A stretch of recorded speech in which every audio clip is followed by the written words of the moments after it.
All right, good morning. So today we are going to wrap up our discussion about kind of limitations, constraints, by finishing up our discussion of resources and commitments. And then we're going to start to think about information. And it's something we'll talk about in a number of different ways over the course of the semester, but we're going to focus in particular on uncertainty, as is outlined in the 2 chapters from Anthony Downs that you are assigned to read. So we talked about monetary constraints last time in thinking about the budget, right? Needing money for whatever programs it is that you want to fund. But of course, money is not the only resource that you can have, and certainly not the only resource that can matter, right? So time is also a huge constraint on presidents, right? And it's one resource that you can't increase. We can find more money sometimes, right? We can't make more time. So as a president, you have the 4 years of your term, right? If things go well, you might get another 4 years of your term, right? But you can't add more beyond that. You've got 24 hours in a day, right? And many people have tried and nobody's come up with a way to add more hours to the day, right? So you're stuck with that, right? And we expect presidents to do a lot of things. So I just want to kind of give you a list of some of the kinds of things that presidents do on a daily basis, right? Obviously, they're not going to do every one of these things every day, but presidents generally, especially on weekdays, are going to do multiples of these things every day, okay? And even on weekends or even when they're traveling, they're still going to do some of these things as well, right? There's not really such a thing as a vacation when you're president. All right, so first of all, President's Day generally gets started with some briefings. So it might be intelligence briefings, might be briefings on just things that are happening in the country that are not, classified, but presidents need to be kept aware of, right? That can take different forms. It might be a formal meeting. It might be reports that are presented to the president to read, or summaries of the news for the president to read. They're going to also spend time reading memos, position papers, updates on situations that are presented to them. They may be meeting with foreign leaders. So it's not at all unusual to have a foreign leader come into the White House, or the president to go travel to another country and meet with a foreign leader. They're going to spend time meeting with advisors or cabinet officials.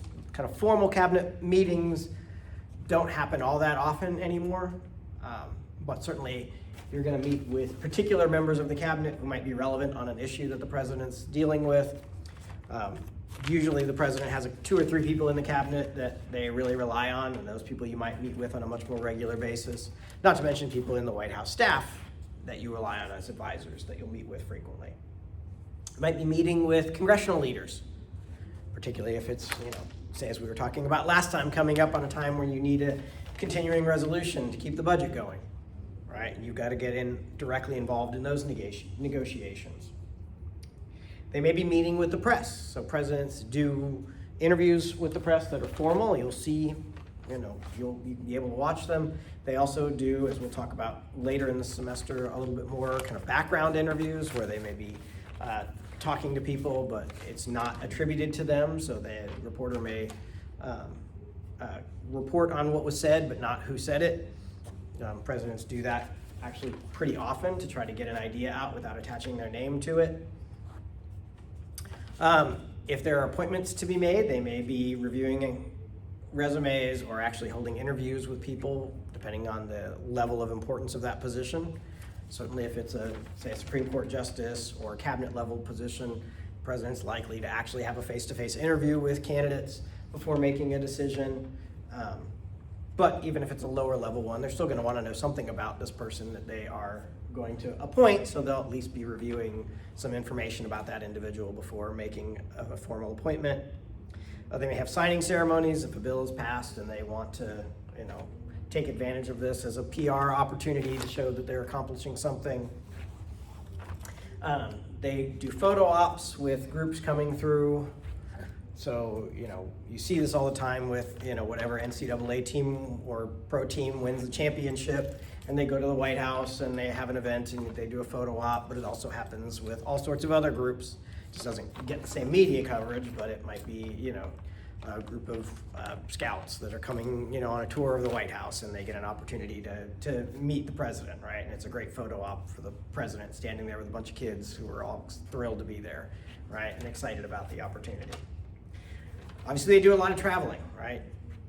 Whether I mentioned earlier, traveling in other countries to meet with leaders, but also they travel all around the country and give speeches and do interviews on local news and hold events to try to rally support for their agenda.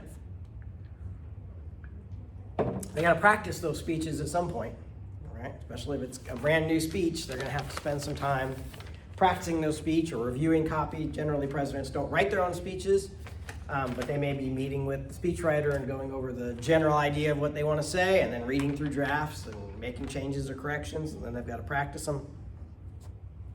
Host social events, which now we're going to have a big ballroom apparently to have those social events in at the White House. And then fundraising, right?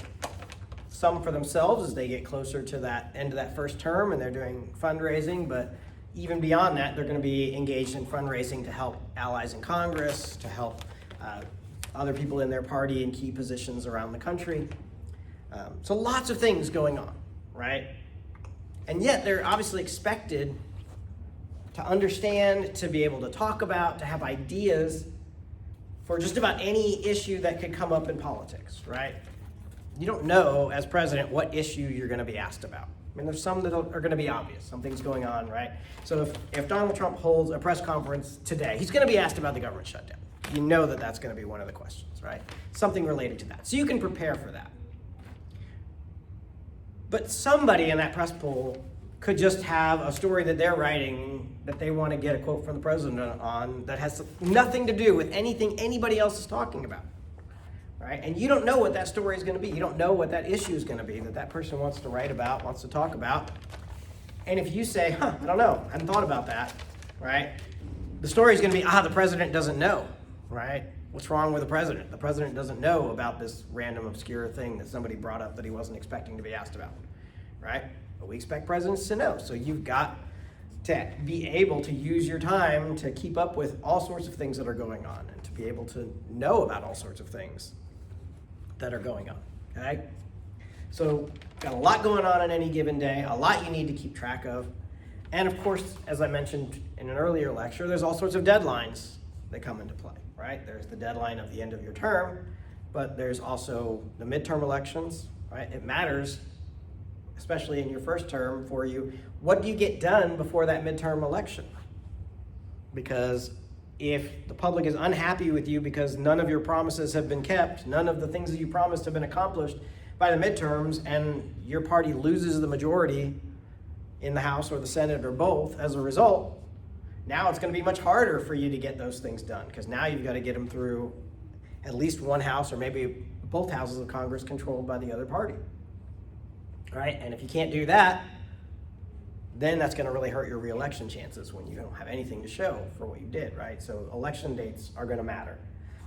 Legal deadlines, all right? Not only things like the budget, but also there are laws that expire, there are laws that kick into effect after a certain amount of time, and you've got to work within those deadlines if you want to see something different happen than what's automatically going to happen, right? Like one of the things that's at the heart of this particular shutdown were subsidies for health insurance that were put in place with a deadline, right? We've met that deadline, and so if nothing happens, those subsidies go away by law, right? Positive action has to be taken. Somebody has to decide to put it into a bill and get it through Congress to continue those subsidies or even to change those subsidies to something less than they are but more than zero.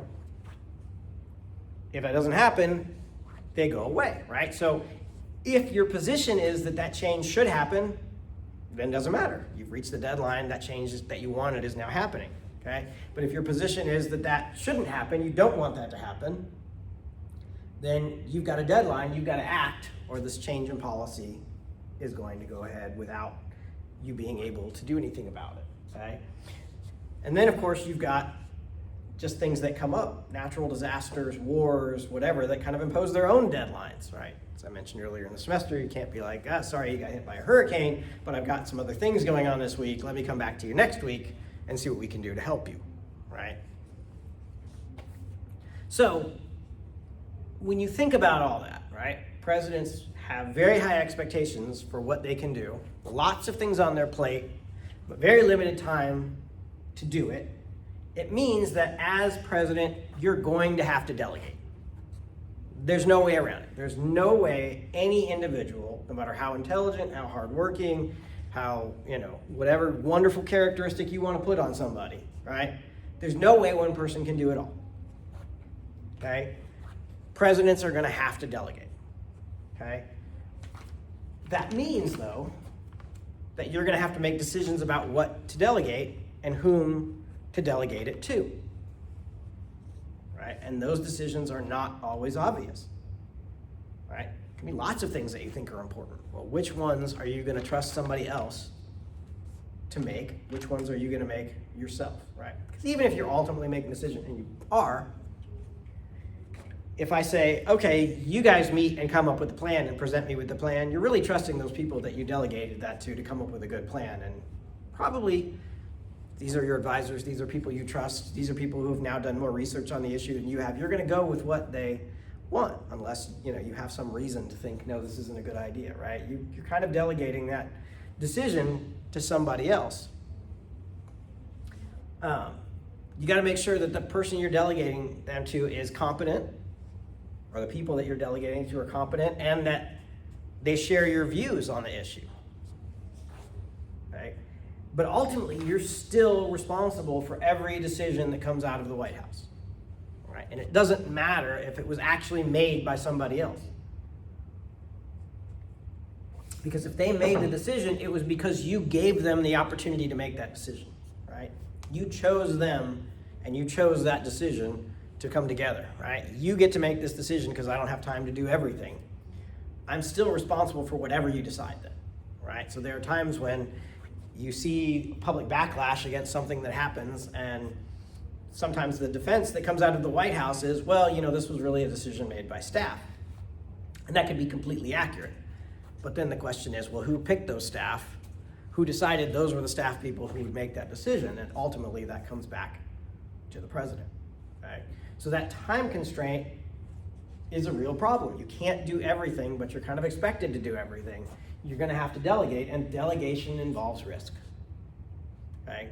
You're going to get the blame if something goes wrong, no matter how much of that decision was delegated, because ultimately you were responsible for making that decision to delegate. All right, questions about any of that so far?